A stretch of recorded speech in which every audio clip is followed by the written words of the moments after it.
military operations, who will cover the aspects related to land domain. Air Marshal A.K. Bharti, to his right, Director General Air Operations, will provide insights on the air domain. And to my right is Vice Admiral A.N. Pramod, Director General Naval Operations, who will cover aspects on maritime domain. Following their briefings, we will move on to the question answer session.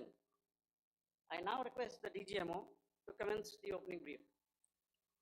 Thank you, Sandeep. A very good evening to all of you, ladies and gentlemen. You are all by now familiar with the brutality and the dastardly manner in which 26 innocent lives were prematurely terminated at Pahalgam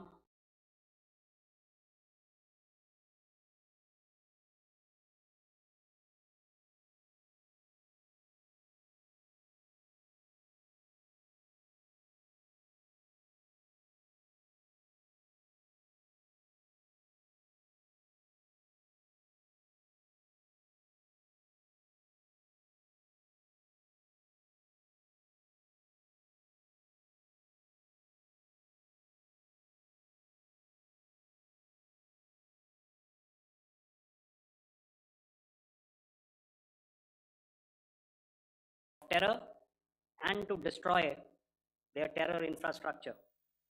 What I do not state here, of course, is the often stated determination of India and its intolerance to terror. It set into motion a very diligent and microscopic scarring of the terror landscape across the borders and the identification of terror camps and training sites. The locations that emerged were numerous, but as we deliberated more, we realized that some of these terror hubs were now bereft of any presence and had preemptively been vacated, fearing retribution from us. There was also a term of reference and our own binding, self-imposed restriction to target only terrorists and thus prevent collateral damage. There were 9 camps that you are now all familiar with, which were confirmed by our various intelligence agencies to be inhabited. Some of these were in POJK, while there were others that were located in the Punjab province in Pakistan. Nefarious places such as Muridke, the hub center of the Lashkar-e-Taiba, has over the years bred infamous characters such as Ajmal Kasab and the likes of David Headley. What followed was a careful scrutiny of each of these sinister locations, their layout, configuration, even the type of construction in each structure, and the terrain obtained around these. This was with an obvious intent to deduce and identify the exact vector that was required for their neutralization, as also the eyes in the sky that we would send up to ensure that we brought back evidence that we had indeed targeted what we set out to. The precise images of these engagements on that fateful and historical night have already been showcased during the first press statement on the 7th of May that was helmed by our Foreign Secretary. I have no doubt in my mind that we achieved total surprise, and those strikes across those 9 terror hubs left more than 100 terrorists killed, including high-value targets such as Yusuf Azhar, Abdul Malik Rauf, and Mudassir Ahmed that were involved in the hijack of IC-814 and the Pulwama blast. The line of control was also violated soon after by Pakistan, and the erratic and rattled response of our enemy was apparent from the number of civilians, inhabited villages, and religious sites such as Gurudwaras that were unfortunately hit by them, leading to a sad loss of lives. The Indian Air Force played a major part in these strikes by engaging some of these camps, and the Indian Navy provided wherewithal in terms of precision munitions.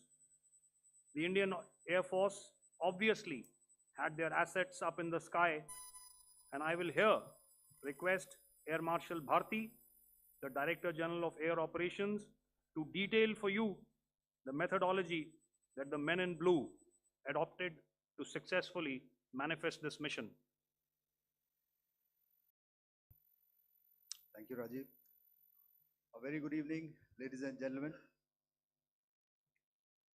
It indeed is a difficult time that we have to come here like this and brief you. We could have done without this, but we had no choice. As the DGMO has detailed, the event was precipitated by the dastardly act at Pahalgam. The sequence of events have already been detailed. We carefully selected the targets, and out of the 9 selected targets, the target systems that were given to the Indian Air Force were the notorious training camps at Bhavalpur and Muridke, these being further from the international boundary.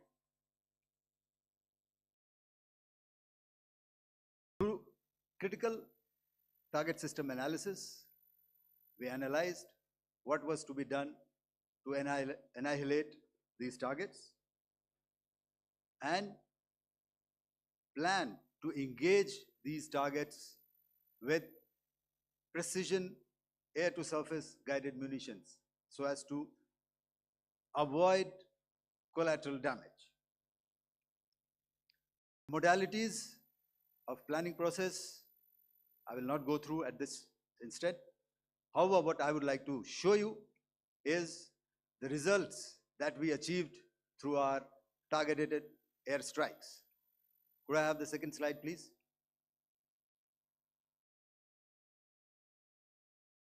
Yeah, change, please.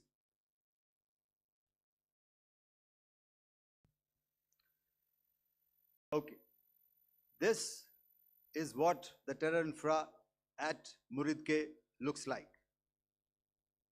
If you see, north is as indicated, and to the right is east, where the international boundary lies. Could we have the next slide, please?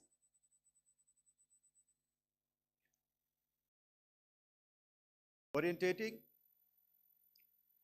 Just go back one slide. Okay. Please have a look at this red building, the series of buildings out here, and this empty ground. Next.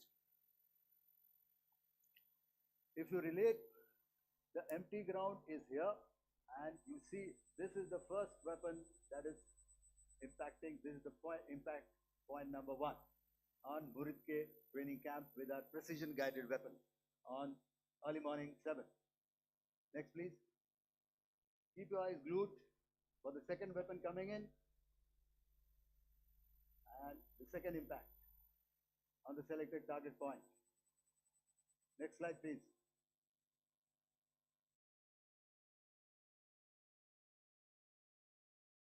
Third weapon, third impact. Continue. And fourth weapon, fourth impact. So through these targeted and precision targeting, we addressed the target at Muridke, which was the terrain infrastructure. Can you hear me? All right. Okay, I'll come closer to the mic. Now we go to the next target, which is the Bhavalpur training camp. Next slide, please. Okay, just wait. So the effect, if you see, the impact point, if I can point out, this is the impact point. The ammunition has gone through the roof and it has created a blast inside, the photographs of which you would have, all of you would have seen. And the red building, after that, there was this double-story building. It has been completely decimated by our precision targeting. Next, please. The target system, which was in the north, a series of buildings. I'll show you how it looked. Next. Completely destroyed by our precision targeting. Next. Now coming to Bhavalpur, this is the target complex that we are dealing with, a fairly large target complex. So we had to carefully choose the points that we needed to address, which were high value and which would meet our stated objectives of eliminating the terrorists. I would like to draw your attention to this red canopy, and in relation to that, I would cover the targets. One target system is a series of buildings here, other one here, and other one out here. Next slide, please. This is how it looked before, and this is how the building looked after the impact of the weapon. And orientation in relation to this red canopy, you can see here. Next, please. Before, next, and after. The roofs have completely collapsed. Next. This is the target system. Next. Precision targeting, and we have achieved our objectives here. Next. All right, so that was what we did on the 7th. Our objective was to address these two terrorist camps, and that we did with precision. And thereafter, we maintained a robust air defense posture, because remember, our objective was to target the terrorists and terrorist infrastructure, not any other infrastructure, not the Pakistani military, not the Pakistani any other infrastructure. So that is what we have maintained on the 7th of May. However, what we saw in the evening of 7th of May, we were saturated with a raid of Pakistani unmanned aerial vehicles and small drones. And these came in waves in our civilian areas, over our military installations, and all of them were successfully intercepted. Few of them did manage to land. However, there was not much damage that they did. And we have our robust counter-US hard kill and soft kill systems which did the job. However, the difference here was that we had targeted the terrorists. The adversary now has targeted our civilians and the military infrastructure. So it had to be responded to. So in a quick and calibrated response, that very night, we struck their radar installations at Lahore and close to Gujranwala, the LYT installation, to indicate to him that we are ready, yet we do not want to escalate. Our fight was with the terrorists and not with the Pakistani military establishment. Thank you.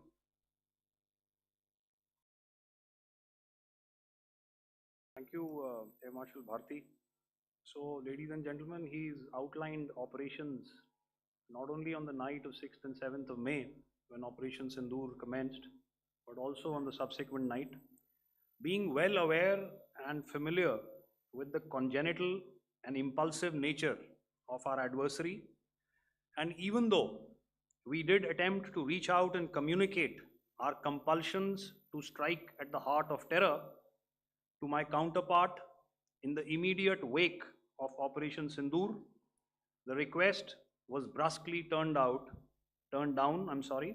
with an intimation that a severe response was inevitable and in the offing. We were, of course, prepared Operations on the 7th and the 8th, Air Marshal Bharti spoken about. On the night of 8th and 9th of May, they flew drones and aircrafts into our airspace all across the borders and made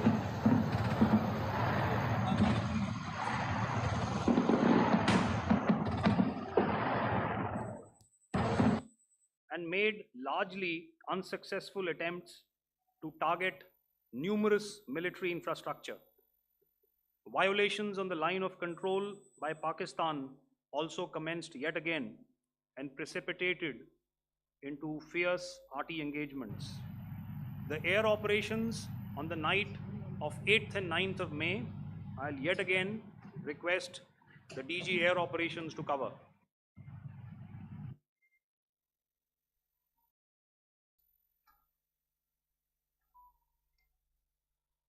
So I just covered what happened on the night of 7th and 8th. What we found that on the night of 8th and 9th, starting as early as 22:30 hours, our cities had a mass raid of drones, unmanned aerial vehicles, UCAVs, starting right from Srinagar, going down right up to Nalia. It was a mass raid in waves and it was relentless.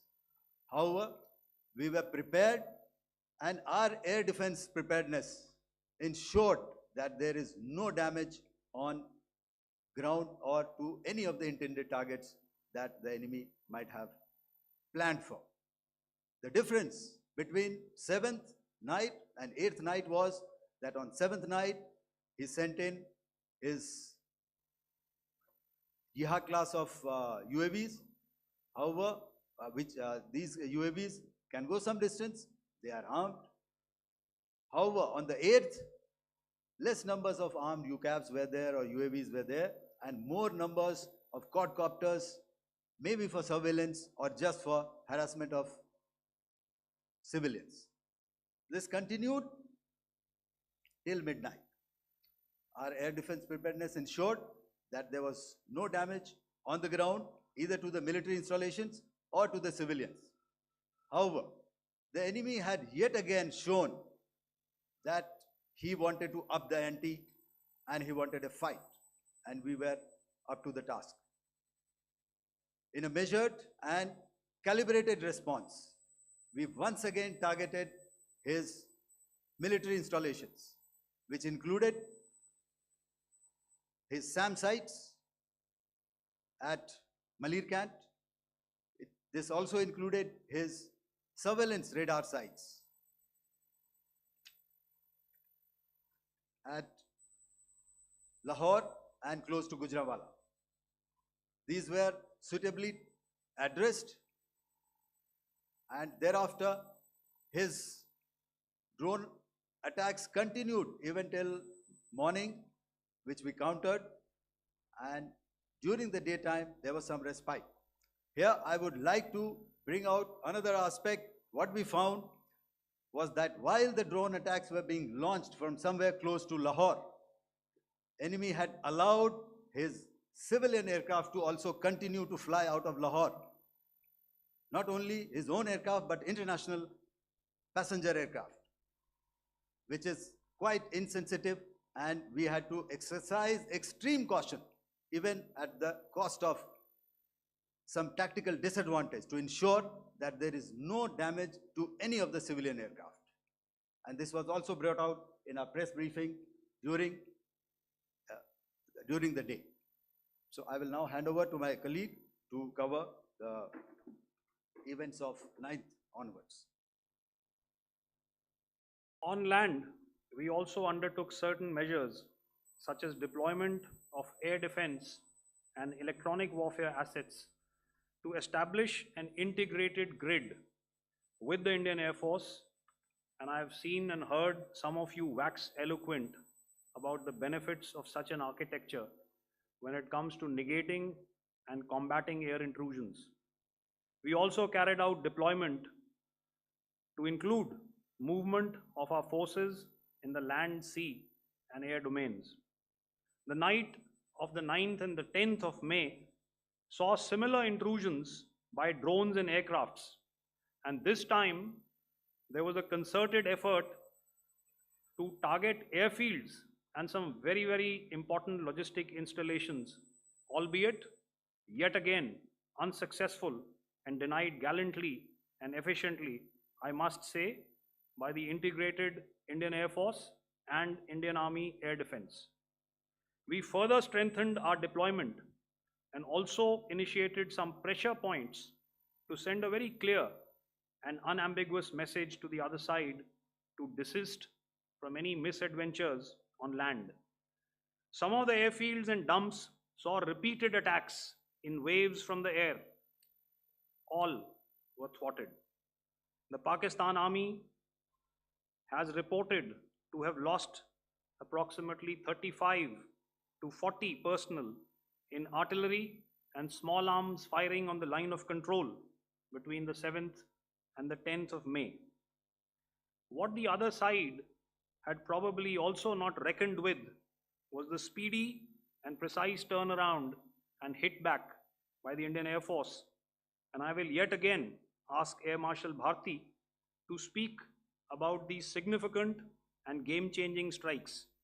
I will thereafter request Vice Admiral Pramod, my colleague and Director General of Naval Operations, to tell us about some very telling naval maneuvers in the Arabian Sea that exerted pressure on the night of 9th and 10th of May. Over to you, sir. Commencing about 2000 hours, that is 8 p.m. local time, on 8th of May, several Pakistani unmanned aerial systems, drones, combat vehicles attacked multiple IF bases. These included Jammu, Udhampur, Pathankot, Amritsar, Bhatinda, Nal, Dalhousie, Thois, Jaisalmer, Uttarlai, Falodi, Nalia. These were almost simultaneous and they came in waves. All our AD guns and other systems were waiting for them. All these waves were neutralized by our trained crew using the air defense systems that they have, and also some of them were utilized using our legacy systems like Pechoras and IF Summer, which we have recently acquired. And some were neutralized by the Garud snipers. There was no damage on ground from these incursions and these mass raids, if I could call them, from the Pakistani side. However, following these relentless attacks on our air bases, on our forward positions, and on our civilian targets, this was time to convey some message to our adversaries. And therefore, a decision was taken to strike where it would hurt. And towards that in a swift, coordinated, calibrated attack,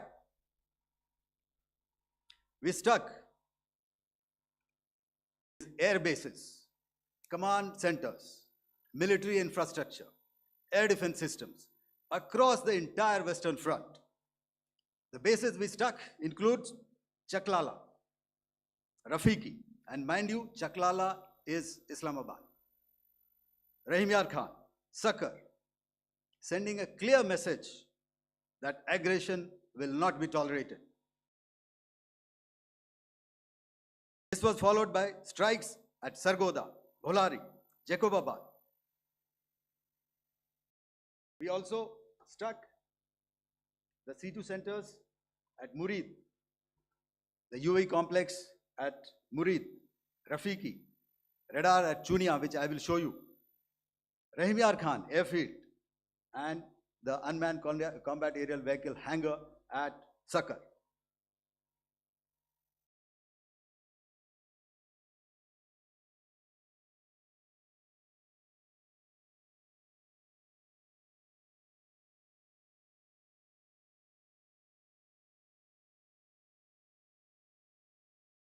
I would like to reiterate here that we have the capability to target every system at these bases and more.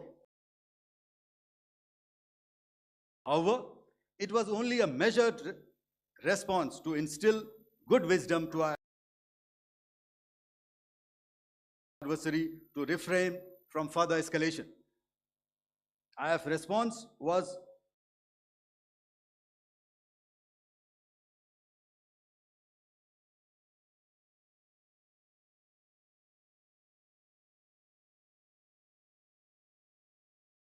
directed only at military installations, avoiding civilian and collateral damage. I would now like to show you some of the effects that have been achieved as a result of our air operation.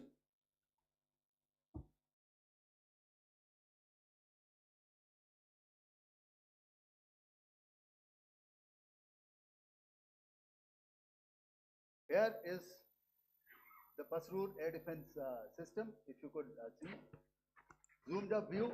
This is the radar mounted on a high tower. And after the strike,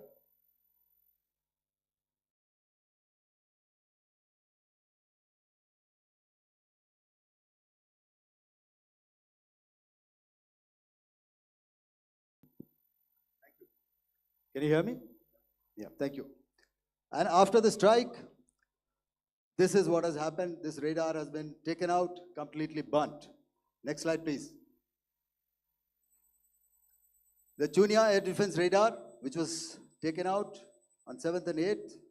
This is the radar site. A blown up photograph, once again, on a tower. Not very clear, but what you see very clearly is the after effect after we have stuck. The radar head has been completely decapitated. Next slide, please. Arifwala air defense radar. In this complex, you see how it looked before, blown up image, and after really blown up. Next. Now coming to Sargodha airfield.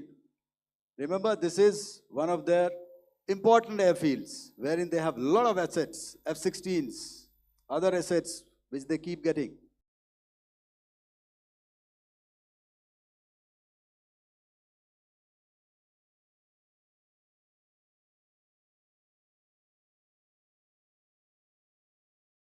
Training institutes.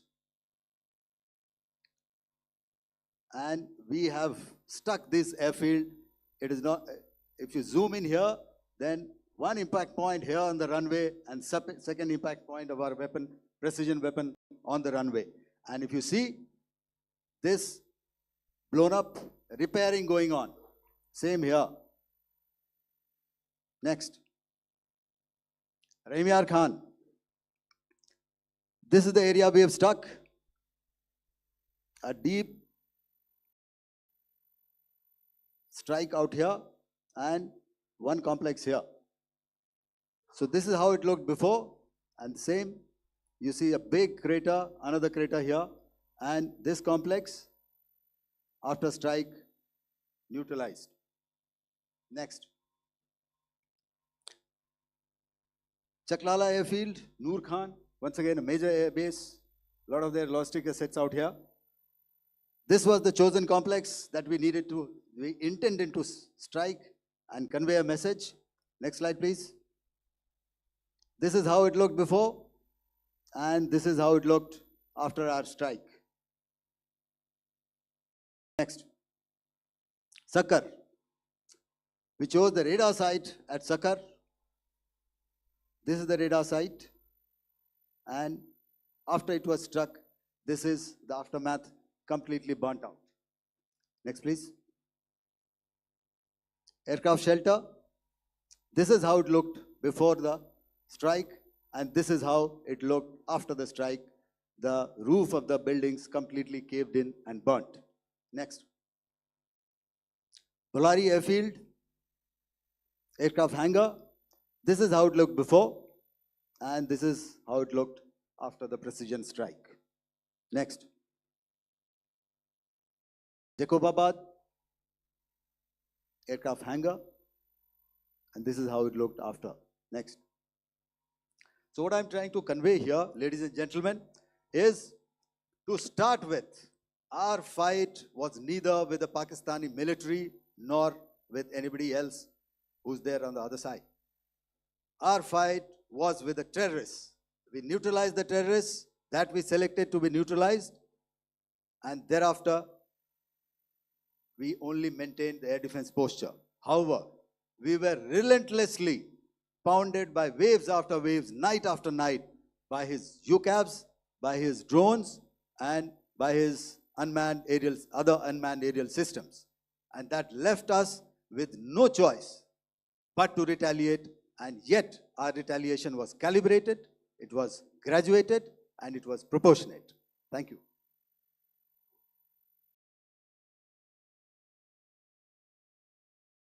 Good evening, ladies and gentlemen.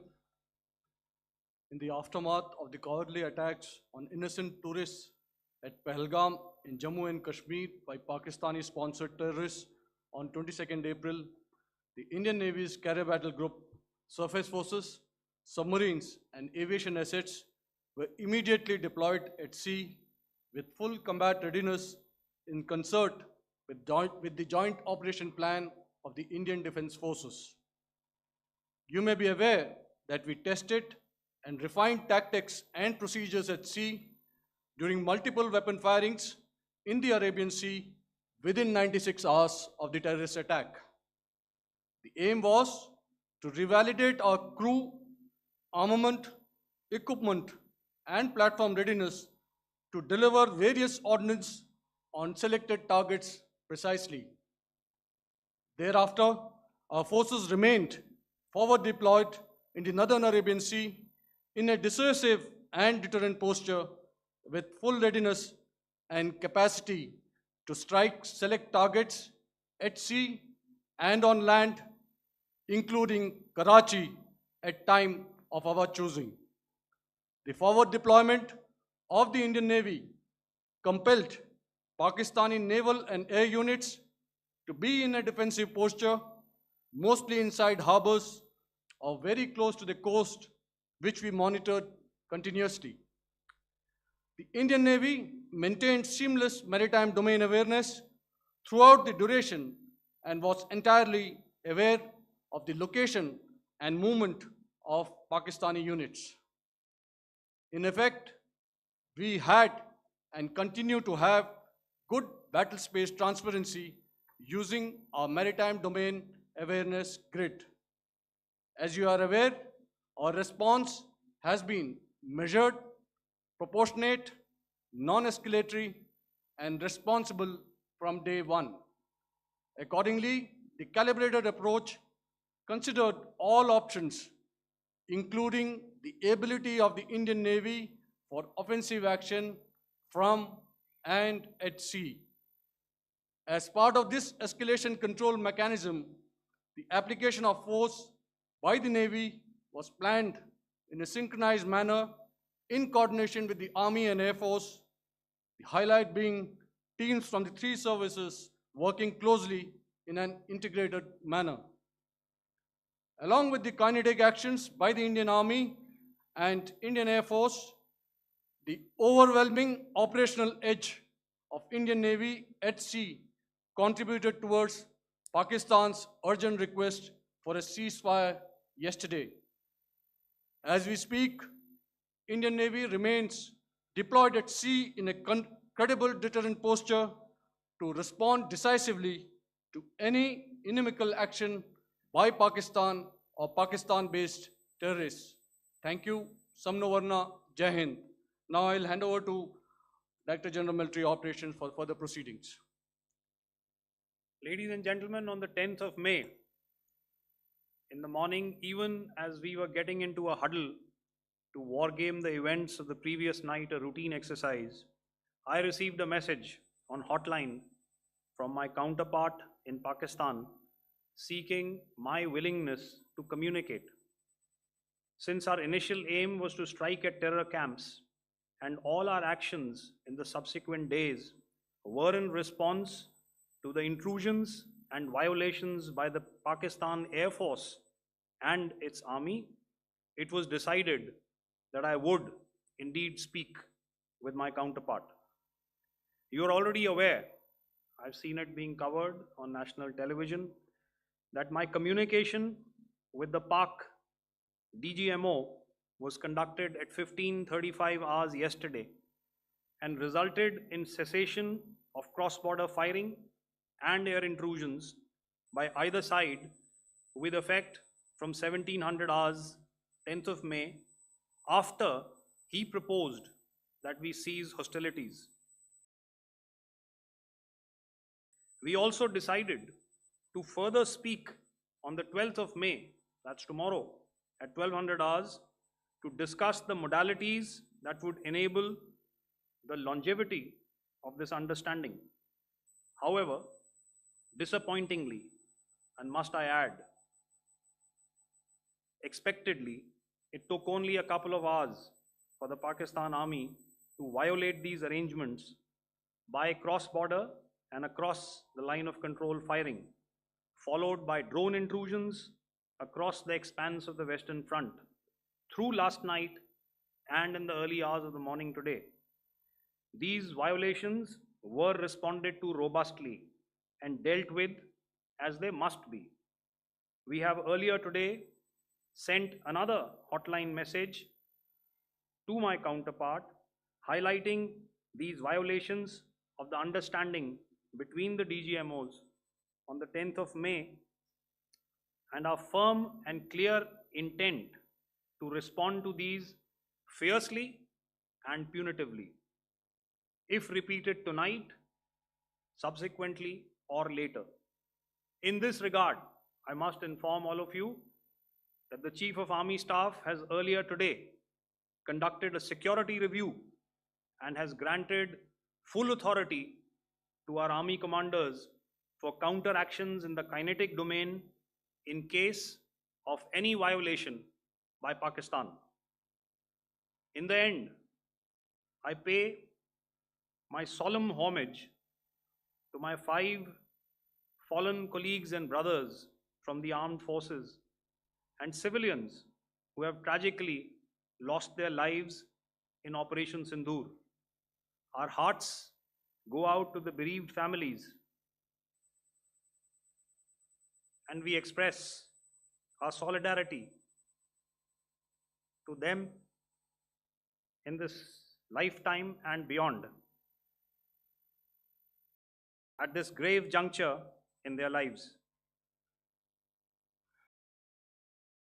Their sacrifices shall always be remembered and spoken of in glowing terms by a grateful nation. We have thus far, ladies and gentlemen, exercised, and my colleague Pramod highlighted this, immense restraint, and our actions have been focused, measured, and non-escalatory. However, any threat to the sovereignty, territorial integrity, and safety of our citizens will be met with decisive force. Jai Hind. Okay, ladies and gentlemen, we are now open for questions. All right, now since I would not know all of you, I would expect you to please raise the placard or your hand, and once I indicate, I expect you to please give out your name and the media group that you belong to. Keep your questions short so that we can take as many questions as possible. Also, ladies and gentlemen, kindly bear in mind that confidential aspects may not be answered by the 3 DGMOs. Right. I've got a lot of hands there. Let me start from the left. Left foot always in front when we start marching. So here we have to the left, okay, yeah, 238.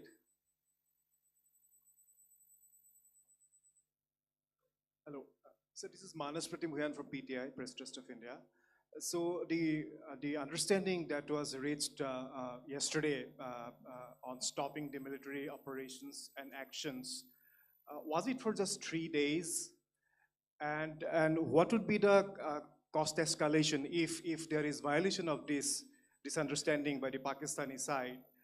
And my subsequent question would be that we have a kind of ceasefire agreement with Pakistan that was finalized in 2003.